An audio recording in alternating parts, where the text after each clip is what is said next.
자, 저도 왔습니다. 국성욱 강사입니다. 자, 원래 어저께 수업 자료 해설 올렸어야 되는데 어제 급한 일이 출판사 급한 일이 있어서 제가 하루 살짝 늦었습니다. 자, 일단 오늘은 이 주제가 뭐예요? 이 시장론하고 정책론이죠. 제가 요령이 있다고 했어요. 공부를 할 때는 항상 시험에 자주 나오는 부분을 열심히 해야 되는데 기본적으로 시장론과 정책론은 출제 빈도가 떨어져요. 지금과는 달리. 그래서 항상 다음 주부터 시작하는 어디에 집중해야 돼요? 다음 주부터 시작하는 투자론부터 목숨을 걸고 뭘 하셔야 된다. 투자론부터 목숨을 걸고 뭔가 거기서부터 공부를 열심히 해야 되는 거예요. 그러니까 시장론하고 정책론은 제가 정리하는 내용 요 정도 딱 해결하고 모든 힘을 투자론 이후부터 들어가야 되는 것입니다. 여기까지예요. 자, 들어가 볼까요? 주거 분리. 자, 일단 주거 분리는 주거 지역이 분리되는 건데 어떻게 분리됩니까? 이게 중요하죠. 소득계층. 자, 그래서 1번을 봤더니 주거 분리는 주거 지역이 공업 지역과 서로 분리됩니다. 이게 말도 안 되는 거죠. 시험에 2번 나온 거예요. 항상 소득계층으로 고소득층의 주거 지역과 저소득층의 주거 지역으로 분리되는 거죠. 그러니까 2번처럼 주거 분리란 소득계층이 분화되어 거주하는 현상입니다. 표현은 살짝 좀 다르지만 실제 기출지문이에요. 자, 그 다음에 3번 주거 분리 현상은 도시 전체에서 나타나는 현상으로 인접한 근린 지역에서는 나타나지 않습니다. 이게 틀렸습니다. 우리 주거 분리 현상은 주변에서 흔하게 보는 현상이에요. 흔하게. 그러니까 도시 전체에서도 나타나고 인접한 근린 지역에서도 나타나고 최근에는 아파트 단지 내부에서도 나타나고 있지 않습니까?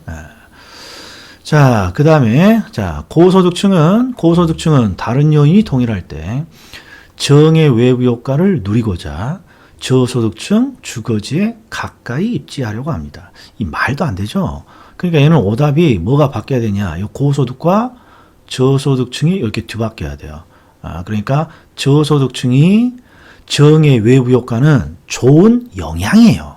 좋은 영향. 그러니까 해석을 좋은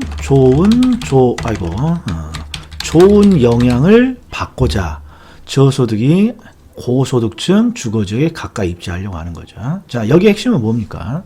4번 지문의 핵심은 제가 함정을 유치하게 파놓은 거고 항상 왜 주거 분리는 뭐에 의해 만들어진다? 외부 효과. 외부 효과. 꼭 기억하셔야 돼요. 외부 효과. 그 다음에 주택의 여과 현상은 낯설지만 주택이 순환되는 현상이고 주택의 여과 현상을 항상 어떤 걸 빗대어서 제가 설명했어요. 형제들 간의 옷을 순환시키는 현상. 이걸로 제가 설명을 했죠. 자, 그러면 하향 여과는 무엇입니까? 그러면 옷으로 치면 누가 물려서 입은 거예요. 동생이 옷을 물려서 입은 거죠. 동생이 옷을 물려서. 그런데 이게 하향 여과냐 상향 여과냐를 구별하는 키워드는 현재 옷을 동생이 입고 있으면 동생이 물려 입은 하향 여과고 현재 옷을 형이 입고 있으면 형이 물려 입었으니까 입고 있겠죠. 그래서 상향 여과인 거죠. 그래서 항상 포인트가 현재 저소득층이 주택을 사용하고 있어요. 현재 저소득층이 주택을 사용하고 있다면 저소득층이 물려받은 거죠. 이게 하향 여과죠. 그리고 저소득층이 고소득층의 주거지역으로 이사를 가요. 저소득층이 고소득층 주거지역으로 이사를 갑니다. 그럼 뭐 하려고? 주택을 물려받으려고. 그래서 이걸 꼭 기억하셔야 돼. 저소득층이 사용하고 있다. 저소득층이 이사를 간다. 그래서 항상 저소득층이 사용하고 저소득층이 이사를 가면 무조건 하향 여과예요. 자, 그리고 왜 동생이 형의 옷을 물려 입었습니까? 그러면 옷이 필요하니까. 그런데 옷이 필요하다는 걸 이렇게 필요하죠. 주택에 대한 수요가 증가한다. 그러니까 옷으로 치면 옷의 수요가 증가했다. 이 말은 옷이 필요해졌다. 이런 거잖아요. 옷이 필요해졌다. 자, 이렇게 실무적으로 해석하면 되겠습니다. 자, 그리고 상향 여과는 원인이 수선 재개발. 자, 그럼 들어가 볼게요. 자, 1, 2, 3번 보세요. 주택의 상향 여가는 그러니까 포인트가 상향이냐 하향 여가냐 구분하라는 거예요. 근데 쭉 밑줄을 봤더니 상위 소득 계층이 사용하던 기존 주택이 이렇게 돼 있어요. 하위 소득 계층의 사용. 누가 사용하는 거야? 하위 소득 계층. 그러니까 하위가 물려받았구나. 아, 하향 여가라고 해야겠구나. 아, 이렇게 지금 포인트가 자, 그 다음에 공가의 발생. 우리가 저소득층이 고소득층의 주택을 물려받으려면, 집이 비어야죠. 집이 비어야 이사 가는 거니까. 그러니까 공가의 발생은 주택 여가 과정의 중요한 구성 요소이다. 옳은 지문. 자, 주택의 하향 여가, 즉, 동생이 옷을 물려 입은 상태죠. 동생이 왜 옷을 물려 입었습니까? 그러면 옷이 필요하니까. 그러니까 저소득층이 왜 고소득층의 주택을 물려서 사용합니까? 물려받았습니까? 주택이 필요하니까. 그걸 우리는 주택에 대한 수요가 감소가 아니라 증가했다고 나와야죠. 여기가 틀린 거죠. 증가되었을 때 나타나는 현상이다. 그런데 이 지문은 함정이 있어요. 자, 소득 증가라는 문구가 있으니까 꼭 여기에 질문이 들어온단 말이야, 여기에. 야, 미스터 우가 소득이 늘었다고 되어 있는데, 야, 저가 주택의 수요가 는다라는 게 말이 되니? 아니에요. 항상 저소득층은 소득이 늘었더라도 고소득층의 고가 주택을 살 수 있는 건 아니에요. 그러니까 저소득층은 항상 가격 수준이 낮은 주택을 여전히 필요로 해요. 질은 전에 살던 집보다 조금 좋으면서. 그래서 저가라는 표현이 꼭 들어가야 됩니다. 하향 여가는 저소득층의 행동이니까. 그 다음에 고소득층 주거지역으로 하위 소득 계층이 들어갑니다. 자, 하위 소득 계층이 들어갑니다. 그럼 이게 뭐예요? 이사 간다는 거 아니에요? 하위 소득 계층이 왜 이사 가요? 물려받으려고. 그러니까 얘도 역시 상향이 아니라 하향 여가라고 이렇게 돼야죠. 자, 그 다음에 주택의 상향 여가는 언제 나타나는 것입니까? 그러면 수선 재개발. 낙후된 주거지역이 수선 재개발되어서 상위 계층이 유입된 경우에 나타날 수 있다. 옳은 지문. 자, 그 다음에 효율적 시장이네요. 자, 효율적 시장은 항상 효율적 시장에 따라서 어떤 정보 분석을 해야 됩니까? 이게 포인트죠? 그러면 항상 포인트는 아프면 약이 기본입니다. 아프면 약이 기본이에요. 그러니까 약성 시장에서는 기본적 분석을 해야 된다는 거죠. 기본적 분석은 오늘 현재 정보라는 게 오늘 발표한 정보까지를 분석하는 게 기본이고, 그 다음에 준 나오면 니은자가 보이죠? 니은자. 그러니까 니은자가 있어야죠. 그러니까 약성의 기본적 분석을 하면 초과이윤을 얻는 거고, 준 강성의 니은자 내부 정보가 있으면 초과이윤을 획득하는 겁니다. 딱 이 두 가지 경우를 말고는 전부 다 초과이윤 획득이 불가능한 거죠. 자, 한번 들어가 볼게요. 약성 시장의 약성. 그리고 뭘 물어봤냐? 약성이 어떤 시장이냐 봤더니 과거의 추세뿐만 아니라, 그러니까 과거 정보뿐만 아니라 현재 새로 공표되는 정보가 지체 없이 반영된다라고 돼 있잖아요. 그러면 얘는 약성이 아니네. 준 강성 시장이라고 해야겠네요. 중강성. 그 다음에 자, 약성 시장이라고 되어 있어요. 약성. 현재 가치에 대한 과거의 정보. 요거 정말 잘 나와요. 자, 현재 가치에 대한이 무엇을 수식하고 있느냐? 과거의 정보를 수식하는 거예요. 과거에. 그러니까 현재 가치에 대한은 요 수식어일 뿐이에요. 그러니까 2번 지문은 약성 시장은 과거 정보가 지체 없이 반영되고 있습니다. 이게 포인트죠. 그러니까 이 지문은 옳은 지문이라고 해야 돼요. 옳은 지문. 자, 이 지문이 강의 노트에 들어가 있죠. 그런데 강의 노트에 제가 오류 냈다 그랬어요. 오류. 자, 그 다음에 3번. 자, 중강성 시장은 공표된 것이건 공표되지 않은 것이건. 자, 공표된 거, 공표되지 않은 거 둘을 합치면 모든 정보예요. 모든 정보. 그래서 모든 정보가 지체 없이 가치에 반영이 된다. 그러면 준강성이 아니라 얘는 강성시장이죠. 강성시장. 자, 그 다음에 이제 4번, 5번, 6번은 이제 초과 이윤 획득이에요. 자, 준강성 시장이에요. 그러면 뭐가 나와야 돼요? 중강성이면 동그라미 쳐놓고 니은자니까 내부 정보가 나와야 되는데 내부 정보가 나오지 않았죠. 그러면 반드시 초과 이윤은 얻을 수 없다고 뒤에 나와야 된다 이런 말이 이게 이렇게 찾는 거란 말이에요. 다시 준강성 시장이에요. 그럼 궁합이 내부 정보인데 내부 정보가 아니라고 나왔잖아요. 그럼 궁합에 맞지 않는 거니까 반드시 뒤쪽은 초과 이윤을 얻을 수 없다 이렇게 나와야 된다. 없다.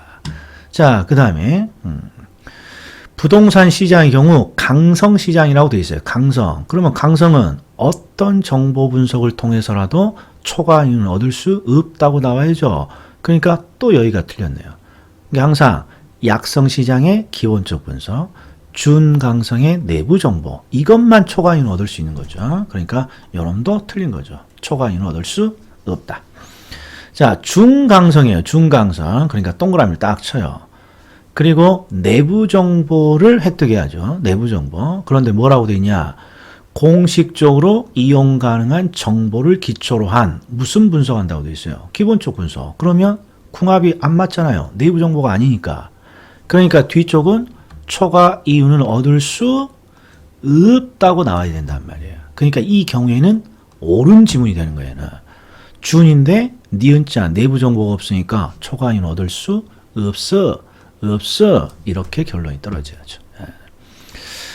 자, 할당 효율적 시장. 자, 할당 효율적 시장에서 이 할당이 뭔지가 중요하죠. 할당이 그러면 제가 뭐라고 설명했냐? 항상 투자 자금은 무엇을 쫓아서 초과 이윤이라는 대박을 쫓아서 끊임없이 움직이는데 어느 시장에서도 초과 이윤을 얻을 수 없습니다. 그러면 돈은 더 이상 이동을 한다? 이동을 하지 않나? 돈은 더 이상 이동하지 않고 머물러 있단 말이에요. 머물러 있다. 돈이 더 이상 돌아가지 않는 거예요. 그걸 우리는 뭐라 그래요? 돈이 이동하지 않고 머물러 있다는 걸 돈이 할당되었습니다. 돈이 할당되었습니다. 이런 거예요. 그러니까 돈의 할당이라는 건 돈이 움직이지 않는 거예요. 자, 중요한 건 돈이 움직이느냐 움직이지 않느냐는 무엇으로 판단하는 거다? 초과이윤이 있느냐 없느냐로. 초과이윤이 있으면 돈은 움직여야죠. 초과이윤을 얻기 위해서. 초과이윤이 없다면 돈은 움직이지 않고 할당되는 거고. 그러니까 항상 할당 효율적 시장은 불안전 시장이더라도 초과이윤의 유무에 따라서 할당 효율적 시장은 될 수 있다. 될 수 있다. 이게 딱 하나 논점이라고 그랬잖아요. 불안전 시장이더라도 할당이 될 수 있다. 이렇게. 자, 경기 변동 쉬운 주제죠. 일단 특징 세 가지가 잘 나오죠. 주기는 길고요. 진폭은 크고 또는 깊다. 그리고 순환의 국면은 불명확하고 불규칙적입니다. 자, 이게 시험에 최근에 가장 많이 나온 특징이죠. 자, 그 다음에 우리가 암기해야 될 게 있죠. 암기. 확장기와 수축기로 나눈 다음에 항상 수축기가 나오면 매수자 중시 상한선. 수축기가 나오면 매수자 중시 상한선.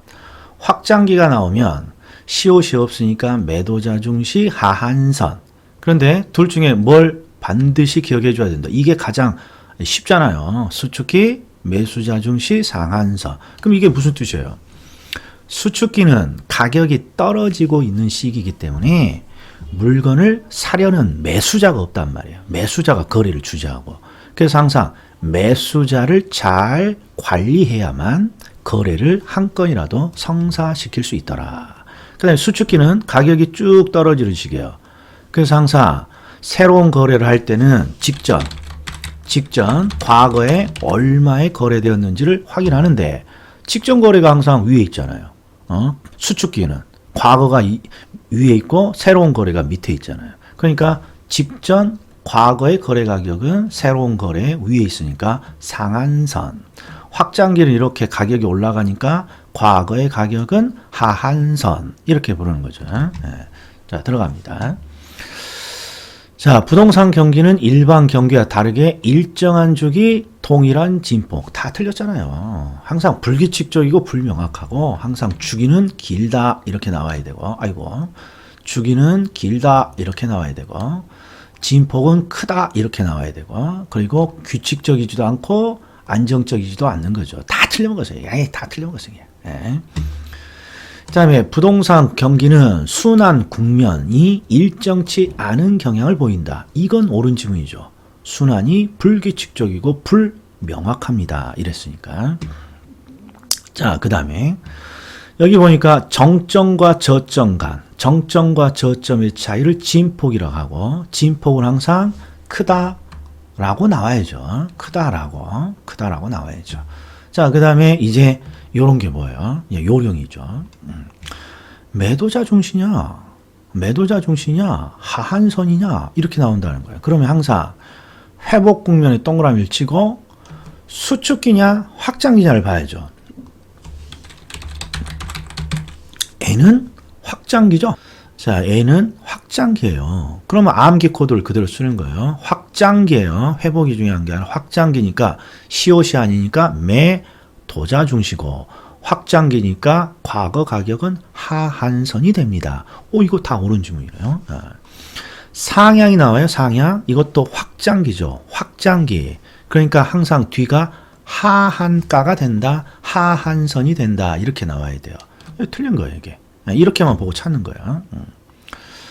자, 그 다음에 후퇴 시장은 수축기. 그러니까 뒤쪽을 봤더니 상한이 된다. 이거 옳은 지문이고. 그 다음에 상향은 확장기니까 일단 요놈이 틀렸네요.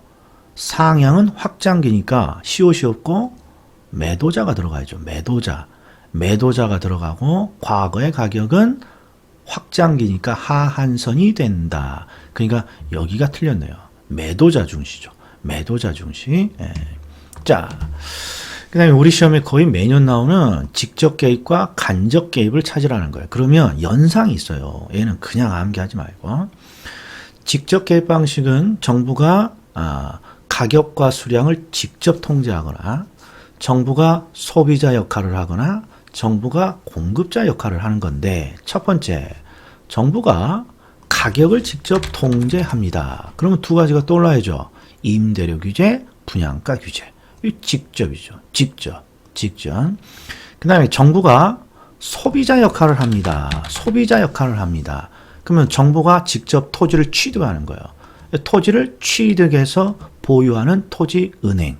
이거 직접이죠. 소비자 역할을 하는 거죠. 그리고 또 하나 더 있어요. 토지를 강제적이지만 취득하는 거잖아요. 취득. 즉 정부가 토지를 취득합니다. 소비자처럼 직접. 그리고 나머지는 각종 공적 개발이죠. 근데 공적 개발은 하나도 없어요. 자, 그 다음에 간접 개입 방식은 유인책, 조세 부담금 보조 지원. 자, 봤더니 보조 나왔어요. 간접. 그 다음에 조세 부담금. 자, 부담금 나왔어요. 조세 부담금 간접. 자, 그리고 대부 비율이 나왔단 말이야. 대부 비율. 이 대부 비율은 대출 제도와 관련돼 있죠. 대출 제도. 자, 대출 제도를 뭔가 조정합니다. 그러면 정부는 항상 대출 제도를 통해서 주택의 구입을 늘리도록 할 수도 있고, 주택의 구입을 줄이도록 할 수도 있죠. 대출 제도를 통해서. 그러니까 이것도 주택의 구입을 또는 유인하는, 행동을 유인하는 간접 제도죠. 시험에 잘 나오는 것이죠. 자, 간접이에요. 반드시 암기하고 있어야 됩니다. 자, 여기는 외부 효과. 일단 외부 효과가 왜 시험에 잘 나옵니까? 그러면 외부 효과와 공공재는 대표적으로 시장을 실패시키는 원인이기 때문에 잘 나오죠. 원인이기 때문에. 그 다음에 시장 실패가 만들어지면 반드시 출제자가 물어보는 게 있다고 그랬어요. 물어보는 게. 자, 그게 무엇이냐? 그럼 이런 거예요. 자, 시장 실패 이행. 여기 이렇게 보죠. 지금 이게 시장의 어떤 수요와 공급 모형인데, 자, 지금 시장에서요, 소비자와 공급자가 균형해서 얼마를 소비하려고 합니까? 봤더니 50개를 소비하려고 해요. 50개. 요거 딱 이게 바로 균형 거래량이에요. 균형 거래량. 그러면 소비자와 공급자가 50개를 거래하고자 합니다. 그러면 시장은 50개를 만들어주는 거예요. 그래야 정상적인 거예요. 근데 갑자기 시장이 소비자와 공급자가 50개를 원해. 50개라는 자원이 필요해. 이렇게 말했는데 시장이 갑자기 야 무슨 50개야. 야 5개만 갖고 가. 이게 뭐예요? 이런 걸 시장 실패라고 하죠. 우리들이 원하는 것만큼 자원을 분배하지 못한단 말이에요. 시장이. 또 우리가 원하는 건 50개인데 시장이 이렇게 말해요. 야 무슨 50개야? 야 한 200개 갖고 가. 200개 갖고 가. 이런 식으로 우리가 원하는 것보다 더 많이 주는 것도 여기에 자원을 효율적으로 배분하지 못하는 거죠. 이런 걸 시장 실패라고 해요. 그래서 시장 실패는 반드시 우리가 원하는 것보다 더 과소한 자원이 배분되는 것이냐, 우리가 원하는 것보다 더 과대한 자원이 배분되는 것이냐. 이 과소와 과대라는 게 대단히 중요하다고 그랬어요. 그래서 암기 코드는 항상 외부 불경제는 빡빡하니까 과대, 나머지 것들은 다 과소. 왜? 글자가 하나씩 빠지니까. 그 다음에 외부 불경제는 대표적인 게 공해죠. 공해. 그리고 벌금 등의 규제를 합니다. 그럼 얘는 바로 들어가잔 말이에요. 자, 항상 뒤쪽을 봐요. 뒤쪽을. 정의 외부 효과 하면 꽃집이 떠올라야죠. 아이고, 꽃집이. 그럼 꽃집은 어떤 현상이에요? 꽃집은 꽃의 진열을 통해서 상대방에게 이익을 주지만 그 이익에 대한 대가를 받지 못합니다. 따라서 시장 실패. 그래서 읽어봤더니 정의 외부 효과 꽃집이 떠올라야 돼. 꽃집. 비용을 지불하지 않는 사람도 이익을 누릴 수 있다. 좀 표현이 거꾸로 돼 있지만 맞았네요. 그 다음에 부의 외부 효과. 부의 외부 효과가 나오면 공해. 이게 외부 불경제죠. 그런데 쭉 봤더니 지나치게 적게 생산되느냐, 지나치게 많이 생산되느냐. 이게 바로 과소한 배분이냐, 과대한 배분이냐. 자, 부의 외부 효과, 외부 불경제는 과대죠. 과대. 그러니까 지나치게, 요게 틀려요. 많이 생산될 수 있다. 지나치게 많이 생산될 수 있다. 이렇게 출제되거나 과대한 생산이 될 수 있다. 이렇게 나와야죠. 그 다음에 외부 효과. 자, 외부 효과란 외부 환경이 영향을 주는 거예요. 한 사람의 행위가 제3자에게 영향을 미쳐요. 그러니까 이게 외부 효과죠. 근데 이 외부 효과가 시장을 실패시키는 이유는 항상 영향을 주지만 그에 대한 뭐가 이루어지지 않고 있다. 그에 대한 대가가 지불되지 않고 있다. 보상이 이루어지지 않고 있다. 정확히 옳은 지문이에요. 옳은 지문. 자, 외부 효과가 왜 시험에 나옵니까? 시장 실패의 원인이 이기 때문에. 이것도 옳은 지문이죠. 옳은 지문. 자, 그 다음에 정의 외부 효과가 나옵니다. 꽃집. 그럼 항상 과소한 자원 배분이잖아요. 그러니까 이것도 뒤쪽에 지나치게 많이 생산되느냐, 지나치게 적게 생산되느냐. 그럼 이것도 틀렸네. 지나치게 얘는 적게 생산된다. 또는 과소하게 생산이 된다. 이렇게 나와야죠. 자, 님비와 핀피가 나오면 항상 요 앞 글자죠. 앞 글자 not이에요. not. 근데 여기는 정의 외부 효과라고 돼 있으니까 좋은 영향이잖아요. 따라서 여기는 P로 시작해야죠. please로 시작하는 핀피가 나와야죠. 핀피. 그러니까 여기는 님비가 아니라 핀피 현상이죠. 핀피 현상. 그 다음에 지역지구제나 토지 이용 계획은 외부 효과 문제 해결 수단이 될 수 있다. 이게 우리 지역지구제에서는 가장 많이 나온 거죠. 이번 주 이거 제가 하지 않은 것 같아요. 보세요. 우리가 항상 어떤 지역을요, 주거지역으로 딱 결정을 한단 말이에요. 주거지역. 그리고 이 주거지역이 되면 이제 뭐가 못 들어오는 거야? 술집, 모텔 이런 게 못 들어오잖아요. 술집 이런 모텔이. 그럼 왜 술집이 주거지역에 들어오지 못하도록 하는 거죠? 술집이 들어오면 주거지역에 안 좋은 외부 효과, 안 좋은 영향을 준단 말이에요. 이 영향이 외부 효과니까 안 좋은 영향을 준단 말이에요. 그래서 지역 지구제로 항상 주거지역에는 술집이 못 들어오게 합니다. 이런 식으로 규제를 하는 거죠. 그러니까 지역지구제라든지 토지 이용 계획은 외부 문제를 해결하는 수단이 될 수 있다. 이렇게 해야죠. 있다. 이렇게. 자, 이번에는 공공재. 자, 공공재는 두 가지 특징을 갖고 있습니다. 항상 소비의 비경합성, 소비의 비배제성. 근데 이걸 구별할 수 있어야 돼요. 내용은 별거 없어요. 자, 소비의 비경합성은 경쟁하지 않는다는 거예요. 경쟁하지 않는다. 경쟁하지 않는다. 자, 그리고 소비의 비배제성은 항상 대가의 문제라고 그랬죠. 대가.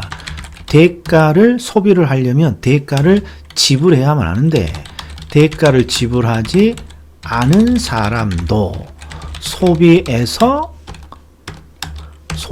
배제되지 않는다. 이게 비배제성인데 소비에서 배제되지 않는다는 건 결국 소비를 한다. 이런 뜻이란 말이에요. 이게. 예, 소비를 한다. 그리고 소비의 비배제성을 딱 보는 순간 대가를 지불하지 않는데 소비를 한다고? 이거 기브 앤 테이크의 원리가 깨졌으니까 바로 요놈 때문에 뭐가 이루어지는 거야. 시장 실패라고 하는 거야. 그리고 이런 사람들을 우리는 뭐라 그러냐? 무임승차자 이렇게 부르는 거죠. 딱 요 두 가지만 기억하면 되죠. 자, 임대료 규제. 자, 임대료 규제, 임대료 보조는 그래프로 이해하면 안 된다 그랬어요. 그냥 상식적으로 이해하자고요. 자, 첫 번째. 우리가 아는 임대료 규제는 임차인을 보호하기 위해서 임대료를 낮추는 거죠. 낮추는. 그러니까 임대인이 일정 수준 이상의 임대료를 임차인에게 부담시킬 수 없도록 하는 제도이다. 없도록 하는 제도입니다. 맞았어요. 자, 그 다음에 이제 요거 한번 보자고요. 임대료를 낮추면 항상 당기는 임차인이죠. 임차인은 어떤 일을 합니까? 임대료가 낮아졌으니까 항상 뭐라고 말해요? 더 주세요. 이렇게 말을 한단 말이에요. 더 주세요를 우리는 뭐라 그러냐? 초과 수요죠. 자, 우리 경제론에서 수요의 정의가 뭐예요? 경제학의 수요의 정의. 수요란 일정 기간 소비자들이 재화를 구매하고자 하는 욕구, 사고자 하는 욕구예요. 그러니까 초과 수요라는 건 물건을 사고 싶은 욕구가 넘쳐난다는 거예요. 이유는 왜? 임대료를 낮췄으니까. 그래서 그냥 초과 수요는 더 주세요 이 말이에요. 그냥 이렇게 상식적으로 해석한다. 그리고 임대료를 낮췄다라는 말은 임대인 입장에서는 no thank you예요. 나 더러워서 임대사업 못하겠습니다. 그래서 물량이 감소하죠. 물량이 감소한다는 건 임대주택 사업을 포기한다. 이런 뜻이죠. 그럼 보자고요. 자, 이번에 임대료 상한제가 임대료 규제인데 임대료 규제에서 초과 공급이 보입니다. 그러면 읽어볼 필요도 없어요. 그냥 틀려요. 항상 더 주세요. 초과 수요가 나와야죠. 임대료가 낮아졌으니까. 그 다음에 균형 임대료보다 임대료 상한, 이 임대료 상한이 이게 정부의 규제 임대료죠. 임대료 상한이 높습니다. 그러면 의문을 가져야 돼요. 높다 그러면 잘한 정책이다, 잘못된 정책이다. 잘못된 정책이죠. 임대료 상한은 정부가 설정한 임대료 규제 임대료예요. 규제 임대료가 높게 설정되어 있습니다. 임차인을 보호하는데 높게 설정해? 잘못된 정책이구나. 그러면 뒤쪽은 다 읽어볼 필요도 없다. 이런 말이 읽어볼 필요도. 왜? 시장에 미치는 영향은 없기 때문에. 자, 그래서 이걸 어떻게 고칠 것이냐. 장기적으로 임대주택의 수익성이 악화되면서 임대주택 물량이 감소합니다. 그러니까 요 문장을 요것만 바꾸자. 요것만. 그러니까 임대료 상한이 낮은 경우 이렇게 가야죠. 이래야 제대로 된 정책이고 이렇게 낮으면 임대주택 물량이 감소하는 거죠. 임대사의 폭이 되니까. 자, 그 다음에 정부가 임대료 상승을 통제합니다. 그러면 항상 주거 이전이 촉진된다. X. 요거 질문이 많다 그랬어요. 자, 항상 임대료를 낮게 통제하면 임대사업자들이 임대주택 사업을 포기해요. 그럼 임대주택 자체가 없는 거죠. 그러면 이런 거야. 나는 임대주택에 거주하고 싶은데 임대주택이 찾기 어렵습니다. 아, 그럼 이사 못 가는 거죠. 임대주택에 거주하고 싶은데. 그러니까 주거 이전은 항상 제한되는 거야. 왜? 임대주택의 물량이 감소하면. 그 다음에 정부의 임대료 규제는 장기적으로 민간 임대주택 공급을 위축시킬 수 있습니다. 공급이 줄어들 수 있습니다. 물량이 줄어들 수 있습니다. 이거 옳은지 뭐. 그 다음에 임대료 상한을 균형 가격 이하. 이거 잘 보셔야 된다 했어. 항상. 임대료 상한이라는 건 정부의 규제, 임대료 상. 우리가 임대료 규제를 임대료 상한 이렇게 부르죠. 분양가 규제를 분양가 상한제 이렇게 부르듯이. 그러니까 정부의 임대료 상한 규제가 균형 가격 이하로 규제됩니다. 그러니까 잘한 것이죠. 잘했다 이런 말이에요. 낮게 규제했으니까. 그러면 또 나왔네. 공급 과잉 현상이 나타납니다. 아니라고. 항상 물량이 감소하는 현상이 나타나죠. 그러니까 공급은 부족한 현상이 나타나는 거죠. 이게 공급을 위축시킨다는 말이고, 여기 틀린 거죠. 자, 그 다음에 임대료 규제가 지속되면 음성적 거래, 우리가 시험 표현에는 음성적 거래라고도 나오고 암시장 형성이라고도 나와요. 근데 어떤 거든 상관없어요. 중요한 포인트는 우리 명절에 기차표가 암표가 생기는 현상은 왜 그렇습니까? 그러면 왜 명절에 암표가 만들어져요? 즉 물건은 딱 제한되어 있는데 그걸 사려는 사람이 많은 거죠. 그러니까 양이 너무 적기 때문에 부르는 게 값이 될 수 있단 말이에요. 어떤 제한은 특정 시기에, 기차표는 특정 시기에 양이 제한되어 있어서 부르는 게 값이 될 수 있어요. 이게 암시장이고 이게 암표고 이게 음성적 거래인 거예요. 그러니까 포인트는 뭐냐? 항상 임대료를 낮게 통제하면 임대사업자가 나 임대사업 못하겠습니다 하고 공급을 공급을 감소시킨단 말이에요. 근데 지나치게 공급이 감소되면 물건이 없으니까 부르는 게 값인 음성적인 거래 암시장이 형성될 수도 있다. 딱 이 정도면 된다. 자, 그 다음에 임대료 보조. 자, 임대료 보조는 항상 임차인에게 보조를 해주죠. 그러면 임차인에게 보조를 해주면 땡큐 하면서 임대주택의 수요가 늘어나요. 임대주택의 수요가 늘어난다.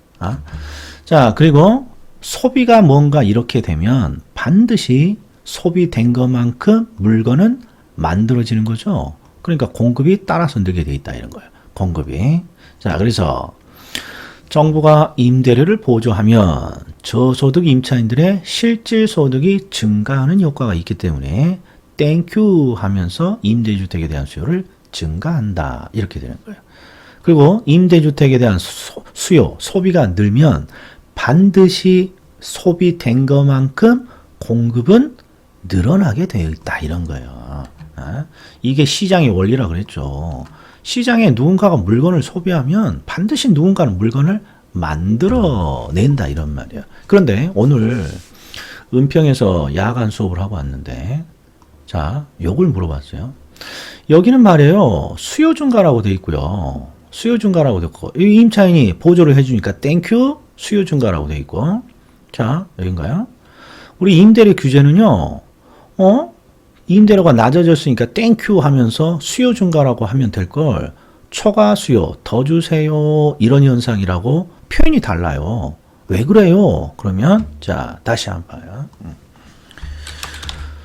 우리 수요량 즉 소비량의 변화는 항상 두 가지로 나눠지죠. 가격에 의해서 소비가 바뀝니까? 가격 이외의 요인으로 소비가 바뀝니까? 이렇게 두 가지로 나눠지잖아요. 근데 임대료 규제는 임대료를 정부가 직접 낮췄기 때문에 가격이 변한 거예요. 임대료라는 이 임대료 하나의 가격이에요. 임대주택 시장에 임대료는 가격이 하나예요. 임대료가 바뀐 거예요. 근데 임대료 보조는 가격이 아니라 임대료를 보조해 줬으니까 얘는 가격 이외 요인의 변화로 취급되는 거예요. 그러니까 임대료 규제는 이렇게 할까요?